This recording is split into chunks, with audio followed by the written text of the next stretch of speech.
본문의 사가랴 찬송시는 베네딕투스라고 불립니다. 이는 45절, 46절, 누가복음 1장 46절부터 55절에 나오는 마리아의 찬송을 마니피캇이라고 과 함께 초대교회 때에 찬미로 사용되었던 아주 귀중한 찬송시인 것입니다.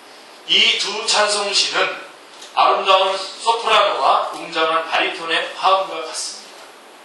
실제로 사가랴의 찬송시를 보면 아주 웅장합니다.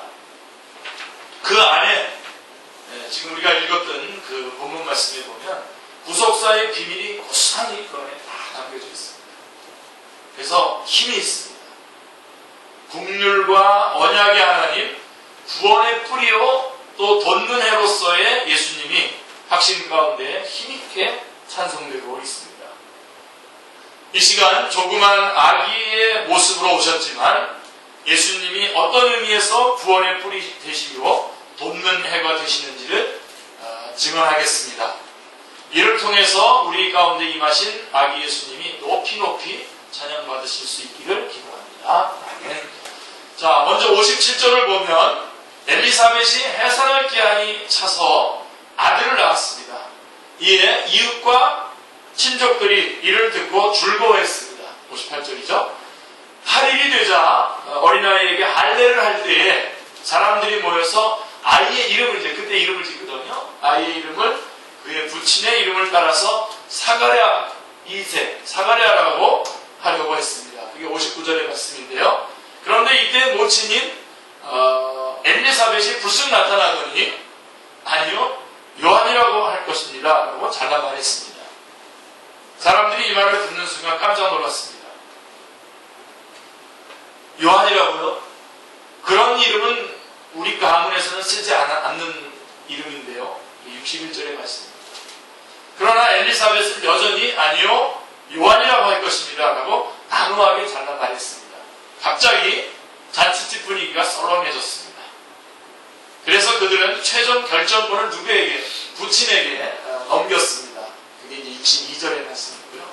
이에 사가랴는 이제 서판에다가 아이의 이름, 좀 말을 못하게 지금 훈련을 받고 있는 중 아닙니까? 지금 사가랴. 그래서 서판에다가 아이의 이름을 거침없이 썼는데 뭐라고 썼냐면 그 이름을 요한이라 쓰네라고 63절을 말씀하고 있습니다. 그와 동시에 그렇게 서판에다가 요한이라고 이름을 쓰는 그와 동시에 그의 입이, 사가랴의 입이 열리고 그는 하나님을 찬송했습니다. 64절의 내용입니다. 자, 68절을 보십시오. 찬송하리로다 주 이스라엘의 하나님이여 그 백성을 돌보사 속량하시며. 자, 이에 사람들은 두려워서 할 말을 잃었습니다. 65절에 보면 참으로 기이한 일이 벌어진 것입니다. 우리나라도 좀 그렇지만 이 이름 짓는 거 이거 굉장히 중요한 건데 이렇게 약간 상황이 이렇게 되었습니다. 이 모든 말이 이제 온 유대산 중에 쫙 퍼져나가는 겁니다. 그래서 66절에 이 아이가 장차 어찌 될까? 그들은 주의 손이 저와 함께 하는 것을 보았기 때문입니다. 자, 인간적으로 생각하자면 사가랴 엘리사벳 부부도 어렵게 얻은 아들이니만큼 이 아기가 자신의 대를 이어서 가문을 빛내주기를 바라는 마음이 한편에는 있었을 것입니다. 그래서 아이의 이름을 지을 때에 하나님의 뜻에도 순종하고 자기의 뜻도 살려서 그 이름을 요한 사가랴라고 짓고도 싶었을 것입니다. 그러나 그들은 조금도 그렇게 하지 않았습니다. 조금도 그렇게 하지 않았습니다. 굉장히 중요한 부분입니다. 아니라 요한이라 할 것이다. 60절에. 그리고 63절에 그 이름을 요한이라 쓰네 라고 분명하게 말씀하고 있습니다. 또한 그들은 아들이 광야로 나가서 메시아의 사역을 준비하고자 할 때에 어서 아들을 장가들여가지고 자식이라도 한 2명 낳고 광야로 이제 나가서 사명을 감당하라고 할 수도 있었을 것입니다. 그러나 그들은 조금도 그렇게 하지 않았습니다. 그들은 하나님의 뜻을 위해 자신들의 정과 욕심을 십자가에 못 받았습니다. 그들은 복을 받을 때에 복 자체에 얽매이기보다는 변함없이 하나님의 뜻을 기억하고 순종했습니다. 그래서 우리가 많이 실수하는 부분이 그 부분이에요. 복을 받을 때에 그 복 자체에 매몰돼서 복을 주신 분을 놓치는 거죠. 복 주시는 분의 그 뜻을 놓치는 때가 있습니다. 그러나 이 사가랴의 부분은 그대로 정확하게 말씀대로 그대로 지켰던 것을 보게 됩니다. 그들은 아들 요한을 자기들을 만족해 할 개인의 자식으로 보기보다 하나님의 뜻을 이룰 메시아의 선구자로 하나님의 종으로 하나님께 온전히 드렸습니다. 예, 아멘 소리가 없으니까 우리 자녀들을 가지고 계신 분들이 이거는 꼭 아멘을 하시고 정말 깨끗하게 주님 앞에 드리셔야 됩니다. 정말 이들은 이 사가랴, 엘리사벳 참으로 훌륭한 믿음의 사람들이었습니다. 이런 어려운 정황 속에서도 그들은 말씀을 붙잡고 말씀대로 하려고 하는 결정을 내리고 단호하게 그 모든 것들을 감당했던 것을 보게 됩니다. 이런 부모님의 믿음을 따라서 후에 세례요한도 어떻게 되죠? 세례요한도 바리새인들이 그에게 와서 내가 그리스도냐 선지자냐 하고 물었을 때에 모든 인간적인 유혹을 물리치고 얼마든지 으쓱하면서 자기를 자랑할 수 있었을 텐데 아니라 우선 분명하게 하나님 앞에서 단호한 행동을 취했던 것을 보게 됩니다. 우리 가운데에 사가랴와 엘리사벳 같은 믿음의 부부가 많이 나올 수 있기를 기도합니다. 네. 자, 사가랴의 이 찬양시가 오늘 말씀의 핵심인데요. 68절부터 75절까지가 한 덩어리로 구분이 되는데 그 68절부터 75절은 구원의 뿔, 예수 그리스도께서 구원의 뿔이신 것을 찬양하고 있습니다. 67절을 보십시오. 구절을 잘 보셔야 됩니다. 그 붙인 사가랴가 성령의 충만함을 받아 예언하여 이르되 라고 말씀하고 있습니다. 그 붙인 사가랴가 성령님의 충만함을 입어서 예언했습니다. 자, 이 가정은 모두 다 성령님으로 충만했습니다. 여러분의 가정도 모든 구성원이 다 같이 함께 성령님으로 충만한 가족들이 되길 바라는데요. 자, 68절에 보시면 찬송하리로다 주 이스라엘의 하나님이여 그 백성을 돌보사 성량하시며 라고 사가랴는 입이 열리자마자 이 68절이 이제 그 내용인데요. 사가랴는 그 입이 딱 열리자마자 찬송하리로다 주 이스라엘의 하나님이여 라고 외쳤습니다. 사가랴는 말을 못하게 되어 있는 동안에 천사를 원망하고 있었던 게 아니었던 것입니다. 입만 열리면 이 천사, 아니 내가 좀 말 좀 하려고 그러는데 바로 나가버려. 그렇게 하면서 그 부분에서 하는데 이 보면은 이렇게 핵심을 벗어나지 않고 바로 중심으로 들어오고 있는 이 사가랴의 모습을 보게 됩니다. 천사를 원망하기보다는 아기 탄생과 함께 이루어질 구속의 역사를 깊이 묵상하고 있었던 것입니다. 구속사의 맥을 막 잡고 있었던 거예요. 이러는 가운데에 그의 심령에는 주 하나님께 대한 찬양이 충만했습니다. 여러분, 우리의 찬양이 충만한 것은 바로 우리가 주님이 우리를 위해서 베풀어 주시는 그 구속의 역사를 묵상할 때에 찬양이 풍성하게 우리 안에서 나오는 겁니다. 다른 거가 동기가 되지 않습니다. 절대로 되지 않습니다. 많은 회중이 모이면 찬양인도 잘할 것 같죠? 그게 아니에요. 그거는 관계없어요. 한두 사람이 모였어도 찬양 인도자가 이 구속의 이 복된 소식에 감격해 있으면요, 풍족하게 찬양이 인도했습니다. 그게 찬양의 동기와 찬양의 제목이기 때문에 그렇습니다. 그것 말고 우리가 어떤 걸 찬양할 수 있겠습니까? 그게 가장 중요한 찬양의 내용입니다. 그래서 사가랴는 입을 열자마자 찬송하리로다 주 이스라엘의 하나님이여 라고, 그는 이 구속의 역사, 아기의 탄생과 더불어서 함께 이루어질 구속 역사를 깊이 묵상하고 있었던 것입니다. 이러는 가운데에 그의 심령에는 주 하나님께 대한 찬양이 충만했습니다. 할렐루야. 그래서 그는 입이 열리자마자 찬송하리로다 하며 하나님을 찬양한 것입니다. 그러면 그의 첫 번째 찬송 제목이 무엇입니까? 68절 뒷부분을 보시면요, 그 백성을 돌보사 속량하시며 라고 말씀하고 있습니다. 그 백성을 돌보사 속량하시며, 돌보셨다라고 하는 이 말은 찾아오셨다는 말입니다. 예. 거룩하신 하나님께서 자기의 백성들 가운데 오셨다는 것입니다. 침방 오셨다는 것입니다. 찾아오셨다는 것입니다. 이는 이스라엘 백성들이 400년 동안 애굽의 바로의 채찍 아래 고통당하고 있을 때에 하나님이 찾아오신 것과 같은 것입니다. 출애굽기 3장 7절로 8절 말씀을 보실까요? 여호와께서 이르시되 내가 애굽에 있는 내 백성의 고통을 분명히 보고 그들의 감독자로 말미암아 부르짖음을 듣고 그 근심을 알고 내가 내려가서 그들을 애굽인의 손에서 건져내고 그들을 그 땅에서 인도하여 아름답고 광대한 땅 적과 꿀이 흐르는 땅 곧 가나안 족속, 헷 족속, 아모리 족속, 브리스 족속, 히위 족속, 여부스 족속의 지방에 내려가려 하노라. 분명히 말씀하고 있습니다. 여호와께서 7절에 보면, 출애굽기 3장 7절에 보면 이스라엘의 고통을 봤다는 겁니다. 이스라엘의 고통을 보고 그 다음에 어떻게 했다고요? 듣고 알고 계셨습니다. 보고 듣고 알고 계셨습니다. 이 하나님께 여러분 찬양과 영광을 올려드립니다. 할렐루야. 예. 그리고 보고 듣고 아시기만 하신 것이 아니라 어떻게 하셨죠? 행동하셔서 8절에 보면 내가 내려가서 라고 말씀하고 있습니다. 주님께서 직접 내려가시는 겁니다.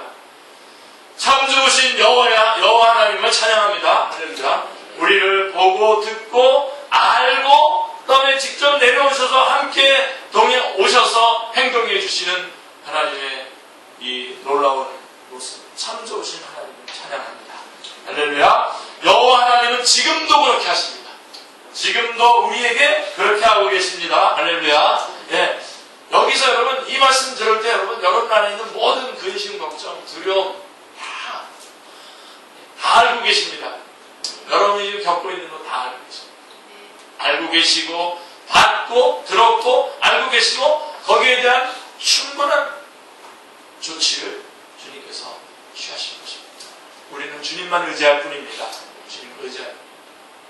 우리의 머리카락 숫자도 세우고 계신다는 사실이 바로 이 말씀입니다. 우리의 머리카락도 세우고 계십니다. 참 좋으신 여호와 하나님을 다시 한번 찬양합니다. 할렐루야. 예수님 당시 이스라엘 백성들은 어떠했습니까? 역사적으로 볼 때 이스라엘은 하나님께서 거룩한 백성, 제사장 나라로서의 소망을 두신 하나님의 백성들이었습니다. 그러나 그들은 죄로 말미암아 나라가 분열되고 수없이 이민족의 침입을 받아서 이방 땅에서 포로 생활을 하는 수모를 겪었습니다. 말라기 선지자 이후에 그들은 헬라 제국에게 주권을 빼앗기고 안티오쿠스 에피파네스 같은 적그리스도와 같은 자들에게 우상 숭배를 강요당하며 많은 사람들이 순교의 피를 흘려야 했습니다. 마카비 형제들에 의해서 독립왕조를 잠깐 세우긴 했지만 그나마 헤롯에게 무너져버리고 그때 그들은 로마의 힘에 눌려서 정치, 경제적으로 극심한 고난을 겪고 있었습니다. 백성들 가운데 절망과 불신과 고통이 깊어가고 있었습니다. 무엇보다도 비참한 것은 말라기 선지자 이후로 400년 동안이나 하나님의 말씀을 외치는 선지자가 나타나지 않았다는 것입니다. 말씀이 없는 하나님의 백성, 그들은 버림받은 것 같이 보였습니다. 그러나 이제 하나님이 그들을 구원하시기 위해서 하늘보좌를 버리고 그들 가운데 오신 것입니다. 아멘. 하나님께서 이 땅에 직접 오셨습니다. 하나님은 은혜와 진리가 충만하신 사람의 모습으로 이 땅에 오셨습니다. 우리와 똑같은 인간의 모습으로 오셨습니다. 이는 우리의 삶의 현장, 우리가 죄로 인해서 정죄받고 고통하는 그 현장에 나의 외로움과 마음의 상처, 운명, 허무에 시달려 괴로워하고 있는 현장에 직접 찾아오신 것입니다. 그리고 친히 그 몸과 마음으로 우리의 고통을 체험하시며 우리를 대면해 보시고 우리의 말을 들어주시고 우리를 만져주시고 우리 우리에게 말씀하셨습니다. 구원의 역사는 이렇게 돌보는 데서부터 시작합니다. 돌보는 데서부터.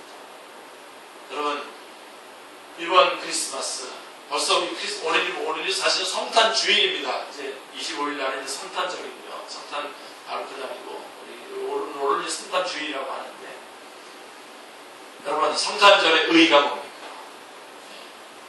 불쌍하고 그 영적으로 죽어있는 영혼들을 돌보는 거죠. 그들을 찾아가서 그들에게 복음을 전하고, 또 그들이 겪고 있는 어려움이 육신적인 것들이라면 그 육신적인 것들을 돌봐주는 것입니다. 여러분, 지금 이 말씀 들으면서 생각나는 사람들, 또 생각나는 그런 지역, 혹은 어떤 그런 열방, 생각나는 그런 것이 있으면 여러분들이 구체적인 계획을 짜서 섬기고 돌보는 일에 여러분들이 들여져야 됩니다. 얼마든지 여러분들이 할 수 있습니다. 여러분이 직접 움직이지 않더라도 얼마든지 할 수 있는 방법들이 있어요. 시작하셔야 됩니다. 예, 크리스마스, 이게 성탄의 의의입니다. 영육간에 도움이 필요한 사람들을 돌보는 것, 이것이 성탄의 의의입니다. 물론 저는 이것이 더 중요한 말씀을 전하는 게 아닙니다. 그렇게 하나님께서 돌보시려고 우리를 위해서 오시는 것이 중요한, 우리가 전하고자 하는 중요한 메시지지만, 바로 우리는 즉각적으로 이 말씀을 통해서 성탄절의 의의를 찾을 수가 있는 것입니다. 바로 성탄절은 돌보는 것입니다. 상대방의 어떤 그런 부분들을 시기하는 것가 아니라, 이 시간, 이 계절, 특별히 주님의 이 오심을 우리가 묵상하면서 내가 돌봐야 될 사람들이 누군가. 특별히 여러분을 좀 가장 힘들게 하는 가족들을 먼저 한번 돌봐주시기 바랍니다. 못 보는 거예요. 제가 한 분의 이야기를 들었는데, 참 그 부부 생활을 참 잘하는 분인데, 얘기를 하더라고요. 제가 어디서 들었는지 모르겠는데, 하여간 얘기를 하는데,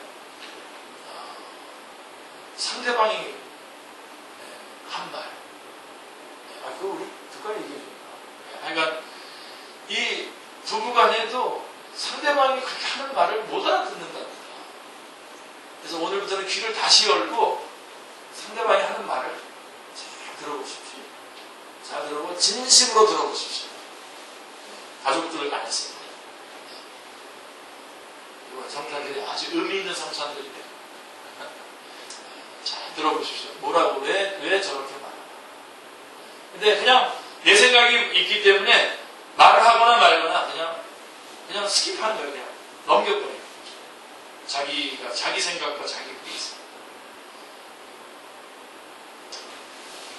절망과 운명주의와 죄로 고통하며 지내고 있는 영혼들과 가난하고 병든 사람들과 소외된 사람들을 돌보는 의미 있는 성탄을 맞이하시기를 기도합니다. 자, 이어서 사가랴는 주님께서 자기 백성들을 돌보사 구체적으로 무엇을 해줬는지를 말씀하고 있습니다. 이게 중요합니다. 그렇죠? 이걸 찬양하고 있어요. 지금 사가랴는 68절 뒷부분을 보면 돌보사 어떻게 했다고요? 속량하시며 라고 했습니다. 속량하시며. 속량은 노예 상태에 있는 자를 값을 치르고 해방시켜주는 것을 의미합니다. 이 말은 현재 이스라엘 백성이 죄의 노예 상태에 있음을 전제로 하고 있는 것입니다. 죄의 노예 상태에 있는 고통이 어떠합니까? 여러분 혹시 좀 이렇게 상상해 보시고 한번 겪어보시고 이렇게 여러분에게 좀 적용해 보셨습니까? 오래전에 알렉스 헬리가 쓴 그 소설 있죠? 뿌리라고 하는 소설입니까? 거의 전기 같은 그런 실제로 일어나는 소설인데요. TV의 영화로 만들어져서 방영이 된 적이 있습니다. 이것을 보면 보신 기억나시나요? 보면 백인들이 얼마나 가혹하게 채찍을 휘두르며 그들을 혹사시켰는지를 알 수 있습니다. 그들은 원래 아름다운 아프리카에서 가족, 친족, 이웃들과 아주 행복하게 살고 있었습니다. 그러다가 어느 날 영문도 모른 채 백인들에게 잡혀서 먼 이국 땅으로 끌려가 갑자기 채찍을 맞으며 죽을 고생을 해야 했습니다. 자, 이 영화의 주인공인 푸타킨테는 이 고통에서 벗어나고자 수없이 자유를 위해서 탈출을 감행하지만 그때마다 잡혀서 고문을 당하고 결국 주인이 그 발목을 도끼로 잘라서 불구가 된 후에야 자유를 향한 꿈을 접습니다. 그리고 그는 하녀 벨과 결혼을 하게 되고 그가 딸 키지를 낳았는데 그 딸도 자라서 그 딸 김태처럼 노예로 팔려가고 새로운 주인에게 덧달까지 당해 임신하게 됩니다. 내용이 그렇습니다. 이 노예들은 대를 이어서 말할 수 없는 고난을 당하게 됩니다. 자기들이 백인들 사이에서 돈에 팔려 이리저리 짐승처럼 끌려다녀야 했던 그 고통은 말로 표현할 수 없는 것이었습니다. 벗어나고 싶어도 도무지 힘이 없어 벗어날 수 없었습니다. 그들은 짐승처럼 취급받고 고생하다가 병들어 죽으면 그냥 내던져 버려집니다. 이렇게 죽으면 그때서야 노예 인생이 끝나는 겁니다. 죽으면. 아니면 어쩌다 좋은 주인을 만나서 그가 자기 몸값을 치워주고 놓아줄 때에 그 저주스러운 노예 생활을 끝낼 수 있었습니다. 여러분, 우리가 죄의 노예 되었다고 말할 때도 이와 똑같습니다. 똑같은 거죠. 누가 우리를 죄의 고통에서 벗어나게 할 수 있습니까? 운명과 정욕과 운명주의, 미움, 원망, 거짓말, 탐심 등의 죄의 고통에서 벗어날 수 있는 길은 무엇입니까? 사탄은 너는 나의 노예야 하면서 사정없이 우리 인간들에게 채찍을 휘두르면서 계속 죄를 짓게 하고 또 대를 이어서 죄를 짓게 하면서 우리의 영혼을 파멸시켜가고 있습니다. 사탄은 우리에게 여기서 벗어나고 싶으면 그동안 지은 죄값으로 죽음을 내놓으라고 합니다. 정말 죽어버리면 이 죄의 고통에서 벗어날 수 있습니까? 네. 그러나 여러분 그렇게 할 수 있겠죠. 그러나 죽는다고 다 끝나는 것이 아니죠. 사탄은 거짓말합니다. 성경이 말하고 있듯이 한 번 죽는 것은 사람에게 정하시는 것이요 그 후에는 심판이 있으리니 라고 분명하게 히브리서 9장 27절을 말씀하고 있습니다. 하나님의 무서운 심판이 기다리고 있습니다. 불과 유황이 뜨겁게 아주 뜨겁게 영원히 타오르는 지옥이 기다리고 있습니다. 얼마나 무서운 이야기입니까? 어떻게 우리가 여기서 벗어날 수 있습니까? 죄와 이 사망과 심판과 이 지옥의 길을 어떻게 벗어날 수 있겠습니까? 이건 역시 누군가가 내 대신 죄값을 치루어서 속죄에 해방시켜 주어야만 하는 것입니다. 사마리아는 제사장이었기 때문에 인간이 죄에서 구원받기 위해서는 속량이 필요하다는 것을 잘 알고 있었습니다. 그는 제사장이었기 때문에 이러한 모든 과정들을 너무나 잘 알고 있었습니다. 번제단에 대해서도 잘 알고 있었을 것입니다. 자, 그렇다면 누가 이 죄값, 곧 속전을 지불할 수 있습니까? 바로 하늘 보좌를 버리시고 이 땅에 구속주로 오신 돌보사 속량하러 이 땅에 구속주로 오신 예수님만이 할 수 있습니다. 아멘. 예수님은 죄 없으신 그 몸으로 우리를 위해 대신 죄값을 치르셨습니다. 할렐루야. 목사님, 오늘도 그 얘기입니까? 오늘도 그 얘기입니다. 이건 말고 더 할 얘기가 없습니다. 예수님이 십자가에서 물과 피를 다 흘려 죽으신 것입니다. 여러분, 이것처럼 우리가 끊임없이 계속해서 외쳐야 될 말씀이 또 어디 있습니까? 그리고 우리는 우리의 삶의 의미도 이 말씀을 끊임없이 묵상하면서 이 말씀에 감사하면서 이 말씀에 합당한 삶을 살아가는 것입니다. 아멘입니까? 이거 말고 더 다른 어떤 거가 또 있어야 돼 나는. 그렇게 하신 분들은 회개하세요. 이게 다입니다. 예수님이 십자가에서 물과 피를 다 흘려 죽으신 것.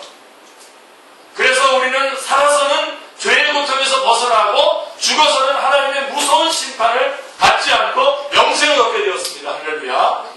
이로써 우리 영혼이 고통 대신에 찬양을 하게 되었습니다. 슬픔 대신에 기쁨이 충만하고 운명 대신에 하나님의 섭리를 노래하게 되었습니다. 일생 죄의 노예로 살다가 끝내는 지옥에서 파멸할 수밖에 없었던 우리를 돌보사 그 피로 성량해 주신 우리 주 예수 그리스도의 은혜에 감사와 찬송을 올려드립니다. 할렐루야. 자, 68절에 그렇게 찬송을 드리고 난 다음에 69절에 보시면 우리를 위하여 구원의 뿔을 그 종 다윗의 집에 일으키셨으니 라고 말씀하고 있습니다. 자, 사가랴는 우리를 위하여 구원의 뿔을 그 종 다윗의 집에 일으키셨다고 노래하고 있습니다. 우리의 노래는 이거가 이 노래가 우리의 노래의 모두여야 합니다. 우리를 위하여 구원의 뿔을 종 다윗의 집에 일으키셨다. 할렐루야. 그런데 사가랴는 왜 예수님을 구원의 뿔이라고 했습니까? 뿔에는 여러 종류가 있는데요. 사슴뿔과 같이 영광을 상징하는 뿔이 있고요. 또 이 사슴뿔은 나중에 또 몸에도 좋잖아요. 그러나 본문에서 말하는 뿔은 힘을 상징합니다. 힘. 그래서 신명기 33장 17절에 힘을 상징하는데요. 뿔은 엄청난 파괴력이 있습니다. 아시죠? 여러분, 스페인의 그 투들의 그 뿔은 아주 날카롭죠. 그래서 또 더 강해요. 그죠? 그 뿔이 얼마나 견고하고 날카롭고 무서운지 투를 보는 사람들이 조마조마한 마음으로 이것을 지켜보는 거죠. 그러다가 투사가 이 투의 그 날카로운 뿔을 멋지게 피할 때에 그 조마조마했던 만큼 더 환호하면서 단체를 보냅니다. 혹시 그걸 좋아하시는 분 계십니까? 그거 좋아하는 분 계시더라고요. 아, 우리 지세 형제는 좋아하는 게 아니에요. 그러나 누구든 그 성난 투의 뿔에 한번 받치면 어떻게 돼요? 죽는 겁니다. 끝장은 아닌 겁니다. 그만큼 많은 돈을 받지만 만약에 그거에서 한번 부딪혀서 죽으면 죽음으로 그 대가를 지불해야 거가 투사의 그런 거죠.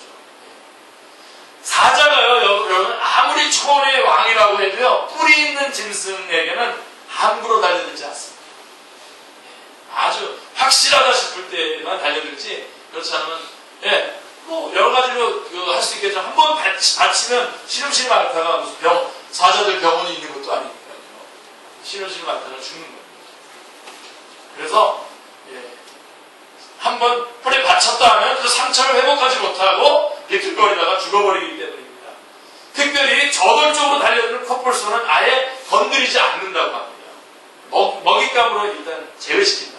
먹잇감에서. 사자도 뿔 무서운 줄 아는 것입니다. 자, 이처럼 뿔은 힘을 상징하는데요. 자, 요한계시록 13장에 보시면 우리가 이제 언젠가 또 한 번 또 다루겠습니다만은 요한복음 13장에는 사탄의 하수인인 12장에서 이제 사탄이 나오고 13장에 가면 사탄의 하수인인 적그리스도가 나옵니다.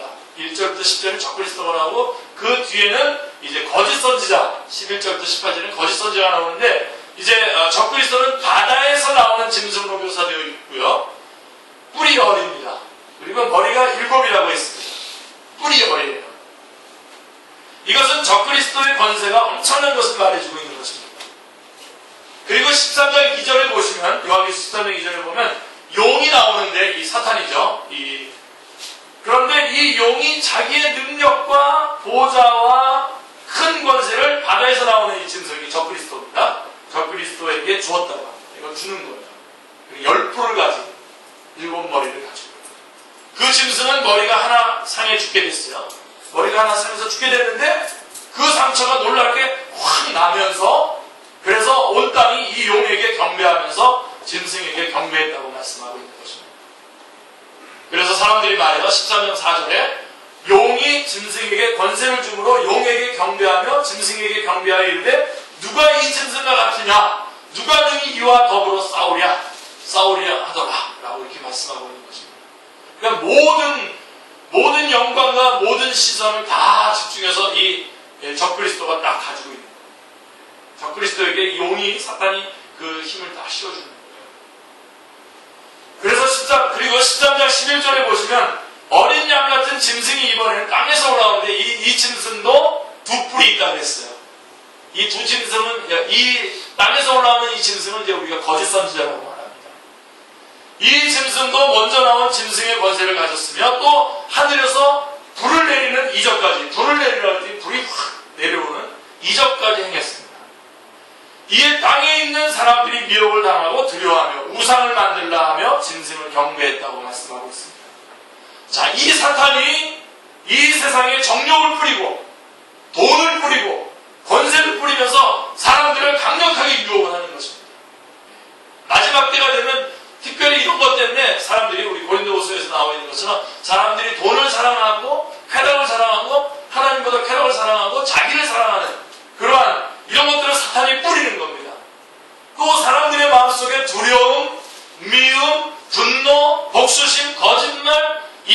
교만, 혈등감, 살인감정 등을 그 뿔로 마구 찔러서 넣습니다. 마구 휘두릅니다.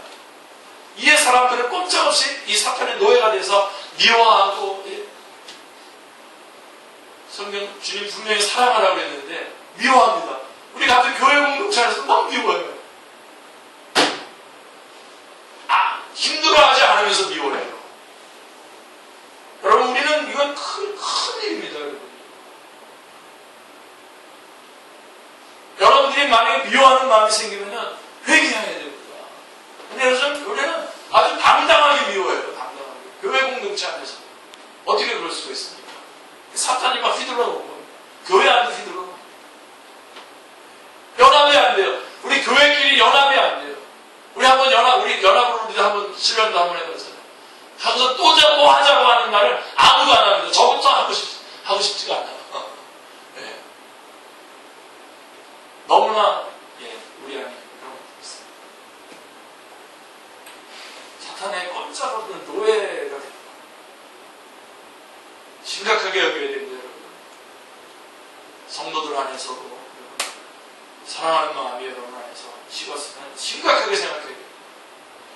꼼짝없이 사탄의 노예가 되어 있는 것을 보게 됩니다. 인터넷에 각종 저질 게임과 저질 음란 사이트 등 각종 죄를 뿌려놓았을 때에 수많은 젊은이들이 정신이 나가서 컴퓨터 앞에서 사탄이 끄는 대로 끌려가고 있습니다. 정말 인간은 원튼 원치 않든 이렇게 사탄의 노예가 되었습니다.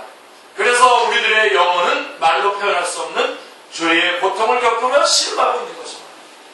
사도 바울의 탄식을 들어보십시오. 오라 나는 곤고한 사람이로다. 이 사망을 보면서 누가 나를 건져내랴. 로마서 10장 20절에 말씀하고 있는 것입니다. 자, 70절부터 71절을 보시면 이렇게 노래하고 있습니다. 이것은 주께서 예로부터 거룩한 선지자의 입으로 말씀하신 바와 같이 우리 원수에게와 우리를 미워하는 모든 자의 손에서 구원하시는 일이라 라고 찬양하고 있습니다. 누가 이 사탄의 강력한 힘을 벗어나서 도망나올 수 있겠습니까? 아무도. 우리 인간으로는 안 됩니다. 오직 구원의 뿔 대신 예수 그리스도를 의지할 때만 가능합니다. 할렐루야. 예수님은 사탄의 권세를 파하는 능력이 되시기 때문입니다. 어떤 점에서 그렇습니까? 첫째는 이 예수님이 우리를 위해서 온전히 속량하심으로 우리를 사탄의 손에서 빼내어 당신의 것으로 삼으셨기 때문입니다. 아멘. 그래서 사탄이 더 이상 우리를 주장할 수 없습니다. 그리고 둘째로 예수님은 죽으신 지 사흘 만에 어떻게 하셨습니까? 부활하셨습니다. 죽음의 권세, 사탄의 권세를 박살내셨기 때문에 우리는 그분을 의지해야 됩니다. 창세기 3장 15절에 원복음에 의하면 궁극적으로 예수님이 이 사탄의 꼴통을 부수는 크러쉬라고 되어 있어요. 이 아작을 낸다는 겁니다. 아작. 우리 주님께서 사탄의 꼴통을 아작을 내신단 말이에요. 아멘. 네. 크러쉬라고 하는 말로 되어 있습니다. 그래서 사탄은 믿는 모든 이들에게는 이전에 그 권세를 잃었습니다. 셋째로 이 예수님은 원래 전능하신 하나님이요 천지만물의 창조자로서 하늘과 땅의 주가 되시기 때문입니다. 무엇보다도 예수님은 부활하시고 하나님으로부터 심판의 권세를 물려받으셨습니다. 부활하신 예수님이 제자들에게 이렇게 말씀하셨죠. 28장 마태복음 28장 18절에 예수께서 나와 말씀하여 이르시되 하늘과 땅의 모든 권세를 내게 주셨으니 너희 가서 모든 족속으로 제자를 삼아 말씀하고 있죠. 내가 세상 끝날까지 너희와 항상 함께 있겠다라고 말씀하고 있습니다. 이 주님은 마지막 심판날에 사탄을 지옥에 던져버릴 분이십니다. 아멘. 구원의 뿔 되신 예수님을 찬양합니다. 할렐루야. 하나님은 약속대로 다윗의 집에서 이 구원의 뿔을 일으키셨고 예로부터 거룩한 선지자들의 입으로 말씀하신 바를 온전히 이루셨습니다. 이로써 우리는 우리의 원수, 우리를 미워하는 자는 사탄의 손에서 구원함을 받게 되었습니다. 할렐루야. 우리가 이제 구원의 뿔 되시는 예수님의 이름 권세를 힘입어 승리를 할 수 있게 되었습니다. 우리가 예수님의 이름 권세를 의지해서 간절히 기도할 때 우리 안에 온갖 죄의 세력이 도망가고 더 나아가서는 사도행전에 나오는 사도들처럼 귀신을 쫓고 수많은 사람들을 회개시키며 살릴 수 있게 되었습니다. 할렐루야. 네. 믿습니까? 네. 우리에게 금과 은이 없어도 안전뱅이도 일으킬 수 있고 죽은 자도 살릴 수 있는 예수님의 이름 권세를 가지게 되었습니다. 아멘. 어느 걸 갖고 싶습니까? 금과 은입니까? 아니면 예수님의 이름 권세입니까? 예수님의 이름 권세를 가지시기 바랍니다. 참으로 그 이름에 의지해서 간절히 기도하고 도전하는 자에게는 능치 못할 일이 없게 되었습니다. 우리가 주의 권세를 의지해 나갈 때에 어떤 사상과 이단과의 싸워도 승리할 수 있습니다. 예수님의 이름 권세는 어떤 견고한 진이라도 파는 능력이 되기 때문입니다. 모든 이론을 파하여 예수 그리스도의 무릎에 복종시킬 수 있는 것입니다. 우리가 이렇게 구원의 뿔 대신 예수님의 이름 권세를 의지할 때에 원수 마귀가 떨고 그의 지옥 권세가 흔들립니다. 아멘. 이제 우리가 구원의 뿔 대신 예수님의 이름 권세를 의지하며 사탄과의 싸움에서 승리하며 하나님께 영광을 돌릴 수 있기를 기도합니다. 작고 연약한 아기의 모습으로 오셨지만 우리의 구원의 뿔이 되신 예수님을 찬양합니다. 72절 13절을 보시면요, 우리 조상을 긍휼히 여기시며 그 거룩한 언약을 기억하셨으니 곧 우리 조상 아브라함에게 하신 맹세다라고 말씀하고 있습니다. 하나님이 메시아를 보내신 근본 동기가 하나님의 긍휼하심과 약속을 지키시는 하나님의 신실하심에 있음을 말씀해주고 있는 것입니다. 우리 쪽에 근거가 있는 것이 아니라 전적으로 하나님의 긍휼하심과 하나님의 약속을 지키시는 그 신실하심 쪽에 있는 것입니다. Hold on to the faithful God. 우리 에리자의 그 카톡에 그걸 우리가 답변합니다. 하나님, 우리가 어찌하든지 관계없이 하나님의 신실하심을 매달려. 하나님의 신실하심에 매달려. 바로 그게 우리를 구원하는 메시아, 하나님 우리를 메시아를 보내신 근본 동기가 되는 것입니다.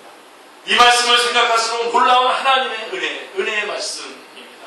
놀라운 하나님의 은혜의 말씀. 우리 인간이 행한 어떤 것을 보아도 인간은 사실 무서운 심판의 대상일 뿐입니다.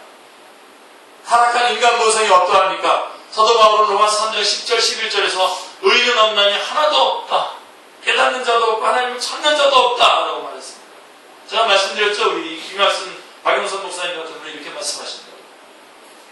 배 지렁이가 매니큐어를 모르듯이 모르는 거예요. 의인은 없나니 하나도 없다. 깨닫는 자도 없고 하나님을 찾는 자도 없다. 이런 인간들이 어떻게 구원을 받을 수 있습니까? 그런데 하나님이 인간을 긍휼히 여기셨어요. 할렐루야. 처음 범죄할 때부터 그랬습니다. 하나님이 인간에게 에덴 동산을 지어주시고 가정을 만들어주시고 또 하나님이 지으신 이 놀라운 세상의 주인이요 정복자로 복 주셨을 때에 인간은 하나님을 배반할 이유가 하나도 없었습니다.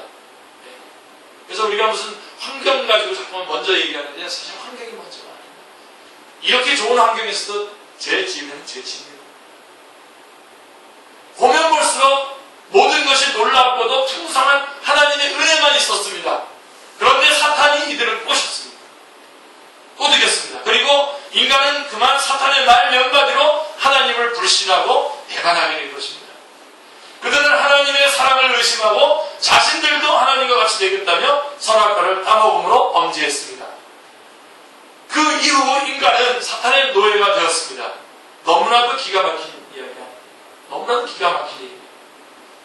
이 행동 자체를 볼 때 하나님은 분노하시고 당장에 그들을 그 자리에서 쓸어버려야 했습니다. 다 쓸어버리고 다 없애버리고 아담 2 해가지고 다시 시작하셔야겠지만 하나님은 영원하신 분이시고 한 번 하신 것에 대해서 약속을 지키시는 분이시기 때문에 그렇게 하지 않으셨습니다. 어떻게 하셨습니까? 오히려 세 가지 창세기 3장에 우리 나눴었죠. 첫 번째가 어떻게 해서 찾아오셨습니다. 3장 9절입니다. 그게 여호와 하나님의 아담을 부르시며 그에게 이르시되 내가 어디 있느냐 하면서 찾아오셨습니다. 범죄한 우리에게 하나님이 직접 찾아오셨습니다. 그리고 동산 나무 뒤에 숨어있는 인간을 보시고 찢어지는 듯한 마음의 고통을 겪으셔야만 했습니다. 나무 뒤에 숨으려고 하는 인간의 모습을 보면서 쟤네들이 왜 저러는 거야? 왜? 내가 이렇게 지어졌는데 그 찢어지는 마음 겪으셔야 돼서. 그리고 말씀하셨습니다. 아담아 내가 어디 있느냐? 이 한마디 말씀 담긴 하나님의 안타까움과 인간을 향한 그 연민과 국률은 한이 없는 것이었습니다. 마땅하니가 어디입니까? 주님께서 지금 장소를 모르시는데 몰라서 지금 돌아오는 게 아니죠. 그리고 두 번째로 어떻게 하셨어요? 예, 창세기 3장 15절에 원복음, 구원의 복음, 원복음을 주셨습니다. 그리고 어떻게 했죠? 예, 21절에 무화과 나무 잎으로 자신들의 몸을 가리고 벌벌 떠는 그들을 위해 한 동물을 잡아서 가죽옷을 입혀서 그들의 몸을 가려주셨습니다. 찾아오시고 원복음의 약속을 해주시고 또 가죽옷을 입히셨습니다. 그러면 타락한 인간들은 이 구속의 사랑을 잊고 갖가지 죄를 범했습니다. 우상 숭배하고 거짓말하고 도둑질, 간음, 살인의 죄를 마구 범했습니다. 하나님은 이런 모든 죄에 대해 분노하신다. 그러나 이 죄로 인해서 고통하는 인간들은 불쌍히 여기셨습니다. 그래서 하나님은 이후 아브라함에게 맹세하여 메시아를 보내주시겠다고 약속하셨죠. 그게 그 유명한 22장 18절 창세기 21절에 너의 실험하며 천만민 복을 받으니 있는 내가 나의 말을 준행하였으면 하셨더라. 예. 그래서 이 아브라함을 통해서 내 실험을 위하여 구원도 얻고 복을 받게 하겠다라고 하는 약속을 해주셨습니다. 그리고 때가 되자 갈라디아서 4장 4절에 때가 되자 때가 차매 이 언약과 맹세를 따라서 독생자 예수 그리스도를 보내주시고 우리의 죄값을 치르게 하시고 우리를 구원해 주신 것입니다. 할렐루야. 우리가 일생 하나님이 베푸신 이 국률에 감사하고 또한 이 국률로 주께서 맡기신 사명을 감당할 수 있기를 기도합니다. 자, 우리의 의가 아니요 다만 국률로 우리 영혼을 구원하신 하나님께 감사와 찬양을 올려드립니다. 할렐루야. 이 하나님은 우리를 구원해서 어떻게 복을 주셨습니까? 구원해서 74절 75절에 우리가 원수의 손에서 건지심을 받고 종신토록 주의 앞에서 성결과 의로 두려움이 없이 섬기게 하리라 하셨도다 말씀하고 있습니다. 놀랍습니다. 이 찬양, 이 사가랴의 찬양, 아주 복음의 아주 핵심과 복음과 그리스도인의 삶이 어떠해야 되는지, 그리스도인이 어떤 삶을 살아야 되는지, 어떻게 찬양하며 살아야 되는지 다 나와 있습니다. 숨겨가신 성령님의 힘을 덧입고 또한 예수님이 십자가에서 이루신 의를 덧입고 이제는 하나님을 섬기는 삶을 살게 되었습니다. 이게 우리 삶, 그리스도의 삶에 다합니다. 예수님으로 말미암아 구원을 받고 그분의 국률하실 때문에 우리가 구원을 받고 우리는 이제 그 하나님을 섬기는 삶을 살아가는 겁니다. 그것 말고는 없습니다. 우리가 결혼도 하고 또 가정도 이루고 뭐 가지고 직장도 가고 돈도 벌고 여러 가지 하는 이 모든 것은 다 왜 그러는 거죠? 하나님을 섬기려고 그러는 거예요. 섬기려고. 목적을 놓치지 마세요. 예. 자, 여기에 두려움 없이라고 하는 말이 나옵니다. 자, 이제는 하나님을 섬기는 일을 할 때에 감사와 기쁨으로 하나님을 섬기게 되었다는 것입니다. 전에는 질질 끌려서 뭔가 이것을 하지 않으면 어떤 그 대가를 지불해야 되기 때문에 했지만 그런 두려움 가운데 했었지만 이제는 두려움 없이 감사와 기쁨으로 하나님을 섬기게 되었던 것입니다. 여러분 이런 거에서 여러분 중요한 원칙을 하나 뽑아내셔야 됩니다. 여러분 기쁜 마음으로 하나님을 하시기 바랍니다. 기쁜 마음으로. 여러분들이 해야 될 일을 미루라는 얘기가 아니라 기쁜 마음으로 하라는 겁니다. 여러분 우리가 예를 들면 찬양을 한다고 할 때도 여러분 우리가 교회에서 하는 모든 일 중에 식사도 하고 우리가 섬기기도 하고 전도도 하고 많은 거 하지만요 그거보다 제일 중요한 게 하나님 찬양하는 겁니다. 아멘입니까? 그렇다면 여러분 이것을 놓고 우리의 시간과 모든 것을 다 여기다 집중을 해야 됩니다. 예배와 찬양, 영광 하나님 앞에 영광 돌립니다. 그랬을 때 이것을 의무감으로 하지 마시고요. 이제는 어떻게 우리를 긍휼히 여기셔서 우리가 복된 주님의 자녀가 되었지 않습니까? 이제는 어떻게 해야 되는지 두려움 없이 기쁨과 감사하는 것. 윌링 스프리트 자원하는 마음으로 이것을 해내는 겁니다. 하나님 앞에 이런 찬양 하나님, 이런 거 하나님의 영광 받으십니다. 물론 우리가 훈련을 통한 어떤 과정이 있기 때문에 그런 과정에서 어떨 때는 반복되는 어떤 그런 어떤 순종과 복종의 그런 것들을 통해서도 하지만 그러나 여러분 이제 여러분들이 기쁨과 감사로 찬양과 영광을 올려드리게 됩니다. 그렇게 되겠다. 그렇게 섬길 수 있게 된다는 겁니다. 그렇게 되게 해주신다는 것입니다. 점검하셔야 됩니다, 여러분. 정말 기쁨으로. 여러분, 저한테 만약에 어떤 분이, 뭐, 수고하셨다 그래요. 이렇게 뭐, 어디 강의하거나 수고하셨다 그러는데, 뭐, 그 말 고맙지만, 상 뺏길까봐 저는 약간 두렵습니다. 그때, 그런 거 할 때. 이거 하나님 앞에 받아야 될 칭찬을 이거 먼저 이 사람한테 들으면 안 되는데. 여러분, 기뻐서 하는 겁니다. 기뻐서 하는 겁니다. 정말 기뻐서 하는 겁니다.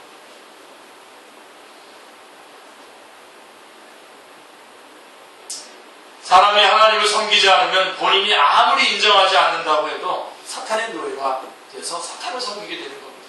분명합니다, 이거.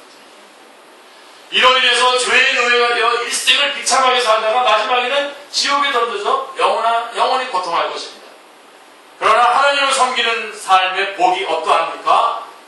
다른 어떤 것보다도 감사한 것은 이제는 하나님께 기쁨으로 나와서 예배를, 하나님과 깊은 교제를 나누게 됩니다. 기쁨으로 달려나와서 예배하고, 누가 나오라 그러는 게 아니라, 누가 막 도착하는 게 아니라, 여러분, 우리 주특교회에서는 이것부터, 온전히 회복되는, 그런 역사가 일어나길 바랍니다. 예배를 기뻐하는, 예배를 기뻐하는. 그리고 하나님과 깊은 교제를 나누게 됩니다. 기쁨으로. 하나님을 섬길 때 우리는 더 깊은 하나님의 세계로 들어갑니다. 더 풍성한 생명의 은혜를 누리게 되고 지혜와 지식이 더 넘치게 됩니다. 더 풍성해지는 거죠. 자신의 능력을 한없이 발휘해가며 역사를 창조해 해가는 사명인의 삶을 살게 되는 것입니다. 하나님은 우리에게 전 세계를 섬기는 사명을 주셨습니다. 아멘입니까? 그래서 우리가 많은 생명의 열매를 맺게 하셨습니다. 이런 가운데에 우리의 삶은 날이 갈수록 더 의미 있어지고 풍성해집니다. 정년도 없고 은퇴도 없이 종식도록 이런 삶을 살 수 있다며 얼마나 놀라운 은혜요, 복입니까? 아멘. 이것이 바로 오늘 본문이 말하는 구원이요, 그 구원의 목적입니다. 출애굽기 3장 12절에 보면 출애굽의 목적도 뭐죠? 출애굽의 목적이 뭡니까? 예배 드리는 겁니다. 이스라엘이 하나님을 섬기게 하는 것, 그것이 출애굽의 목적입니다. 우리를 다만 국률이 여기시고 구원해 주사 이렇게 우리 인생이 다하는 그 순간까지 하나님을 섬기며 찬양하는 삶을 살게 하신 하나님께 감사와 찬양을 드립니다. 할렐루야. 그리고선 이제 예수님을 이 사가랴는 뭐라고 찬양하고 있냐면 돋는 해라고 찬양하고 있습니다. 76절, 77절에 보십시오. 사가랴는 이제 막 할례를 행한 아기 요한을 품에 안고 말했습니다. 이 아이여, 내가 지극히 높으신 이의 선자라의 그런을 받고 주 앞에 앞서가서 그 길을 준비하며 주의 백성에게 그 죄사함으로 말미암는 구원을 알게 하리니, 그는 자기 아들을 자랑하고자 노래한 게 아닙니다. 이거 장차 아기의 사역에 이어지는 메시아 사역에 대해서 감동했기 때문에 노래한 것입니다. 특별히 그는 제사함으로 말미암는 구원을 말하고 있습니다. 이는 사가랴의 구원관이 얼마나 정확하고 영적인가를 알 수 있습니다. 78절에 보시면 이는 우리의 하나님의 국률로 인함이라 라고 말씀하고 있습니다. 사가랴는 다시 한번 이 죄사함과 구원이 국률로 인한 것임을 말씀하고 있습니다. 78절 뒷부분과 79절에 보시면 이로써 돋는 해가 위로부터 우리에게 임하여 어둠과 죽음의 그늘에 앉은 자에게 비치고 우리의 발을 평강의 길로 인도하시리로다 하니라. 사가랴는 예수님을 돋는 해로 비유하며 찬양했습니다. 떠오르는 태양을 본 적이 있습니까? 붉은거리며 힘차게 솟아올라오는 태양을 말입니다. 이 돋는 해는 1분이 지나갈수록 더욱 찬란하고 세척이 비치며 온 세상을 순식간에 광명천지로 만듭니다. 간만에 어둠은 온데간데 없어집니다. 이 태양을 바라보고 있으면 자신도 모르게 탄성이 터져나오게 됩니다. 이처럼 돋는 해 되신 예수님이 우리의 마음에 임할 때에 우리 마음의 역사는 모든 어둠과 죽음의 요소가 순식간에 물러가게 됩니다. 할렐루야. 그리고 우리의 심령에는 빛이 충만하고 생명과 평강으로 가득 차게 됩니다. 어둠과 죽음의 그늘에 앉아있던 모든 사람들 주변에도 이제는 빛으로 충만합니다. 이 돋는 해 되신 예수님이 계시기에 우리가 일어나 힘차게 일할 수 있고 앞으로 나갈 수 있습니다. 우리의 내면에 더 이상 어둠의 세력이 다가올 수 없습니다. 이 돋는 해 예수님이 임할 때에 우리는 기쁨과 찬양이 넘치는 삶을 살게 됩니다. 그리고 소망과 비전이 넘칩니다. 자, 형제들은 박력이 넘치고요. 아멘 아니에요? 형제들은 박력이 넘치고 자매들은 햇빛같이, 햇님같이 환해지고 예뻐집니다. 아멘. 말라기 4장 2절에 보면 돋는 해라고 되어 있어요. 돋는 해는 치료하는 방선을 바란다고 말씀했습니다. 여러분, 말라기서는 예수님을 돋는 해라고 말씀하고 있는 거죠. 자, 정욕으로 인해서 병든 마음, 허무주의로 병든 마음, 운명주의로 병든 마음 근본적으로 치료해 줍니다. 그때 우리는 외양간에서 나온 송아지같이 기쁨으로 뛰놀게 됩니다. 구원의 뿔, 돋는 해 되신 아기 예수님을 찬양합니다. 할렐루야. 이 예수님을 생각할 때에 세상이 아무리 거칠어도 우리가 살 힘을 얻고 세상이 아무리 어두워도 희망을 가질 수 있습니다. 아멘. 상업주의, 육신주의, 물질주의에 깊은 물든 세상은 성탄의 계절이 와도 아기 예수님을 생각하지 않고 돈 벌고 즐길 생각만 합니다. 그러나 이럴 때일수록 우리는 이 예수님을 더 깊이 생각하며 주께 찬양을 드려야겠습니다. 할렐루야. 입을 모아 노래하고 악기를 모아 주 예수님의 탄생을 알리는 웅장한 빵빠레를 올려야겠습니다. 특별히 성탄의 복음을 힘써 전하는 가운데에 이 구원의 은혜를 우리 주변 모든 사람들과 특히 영혼들과 함께 나눌 수 있기를 기도합니다. 기도하겠습니다.